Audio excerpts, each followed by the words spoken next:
राम नाम सत्य। वो कहाँ जा रहे हो उसको लेके? मैंने बोला ना इस लाश को नीचे रख।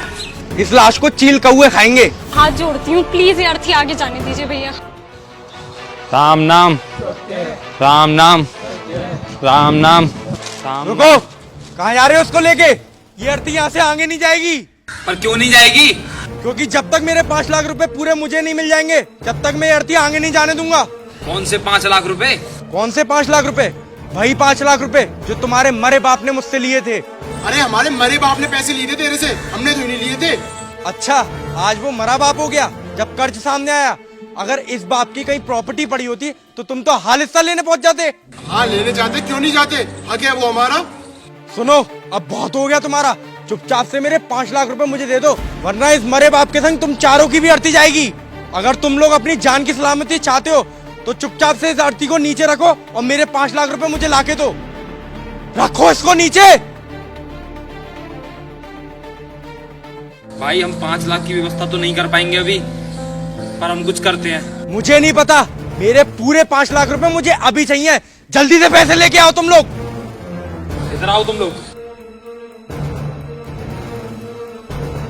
इस बुड्ढे ने कितने खतरनाक आदमी से पैसे ले लिए हैं। ये तो हमें मारने की धमकी दे रहा है।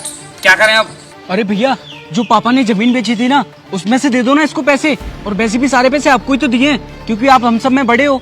अब वो तेरा दिमाग खराब है? जब पैसे मैं इसे दे दूंगा तो हम लोग अपना खर्चा कैसे चलाएंगे? कमाने वाला तो मर गया।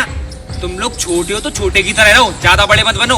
और वैसे भी ये बुड्ढा तो मर गया, हमारे लिए सारी मुसीबतें छोड़ गया। भैया इसको पैसे तो देने पड़ेंगे, वरना ये हम सबको छोड़ेगा नहीं। तो क्या करें अब? एक आइडिया भैया, इनकी लाडली बेटी को फोन कर देता हूँ, इनके लिए वो जरूर पैसे लेके आएगी। हेलो हेलो दीदी, पापा की अर्थी एक गुंडे ने रोक ली है। क्या?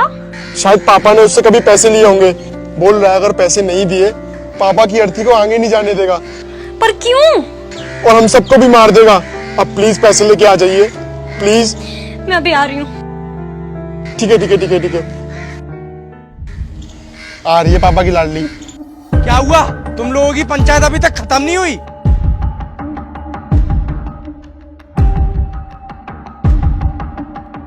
तुझे शर्म आनी चाहिए, तू इन सब में बड़ा है, ये सब तो छोटे हैं, इनमें अकल नहीं है।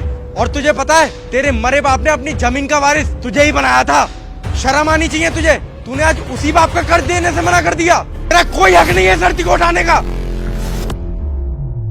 भैया आपसे लिए थे मेरे पापा ने 5 लाख रुपए। हाँ भैया प्लीज मैं आपके आगे हाथ जोड़ती हूँ, प्लीज यार थी आगे जाने दीजिए भैया। मेरे जब तक 5 लाख रुपए पूरे नहीं मिल जाएंगे मैं इस अर्थी को आगे नहीं जाने दूंगा। भैया आप एक काम करो, आप ये फोन रख लो और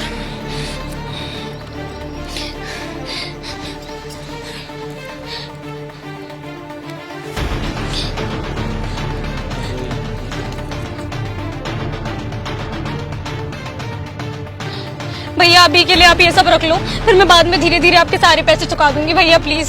पर अभी के लिए अर्थी आगे जाने दो भैया प्लीज। चलो, इससे एक फायदा तो हुआ, मुझे मालूम तो पड़ गया इस पैसों का असली हकदार कौन है। मतलब ये कि मुझे 5 लाख रुपए इनसे लेने नहीं थे, इनको देने थे। और मैं उन पैसों का असली हकदार ढूंढ रहा था कि इन 5 लाख रुपए का असली हकदार है कौन, इसलिए मैंने ये सब नाटक किया। और ये लो बहन अपनी चीजें, और ये लो जो मैंने आपके पापा से 5 लाख रुपए लिए थे। और बहन मुझे गर्व है तुम्हारी लड़की होने पे। और हाँ, जो लोग कहते हैं ना कि लड़का अपने बाप का कंधा होता है और लड़की पराई होती है, आज उन सब लोगों को आपने गलत साबित कर दिया। तुझे शर्म आनी चाहिए। और तू क्या सोच रहा था? मुझे पता नहीं था कि तेरे पे पैसे हैं। तेरे पास पूरे 25 लाख रुपए थे। जो अंकल ने जमीन बेची थी ना, वो मुझे ही बेची थी, और उसमें से 5 लाख रुपए रह गए थे, जो 5 लाख रुपए मैंने इन्हें दिए। शर्म आनी चाहिए तुझे अपने आप पे। मर जा कहीं पे जाके। और सुन, तेरा कोई हक नहीं है इस अर्थी को हाथ लगाने का। निकल जा यहाँ से।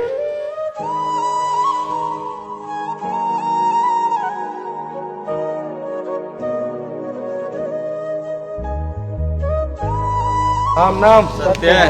राम नाम सत्य है।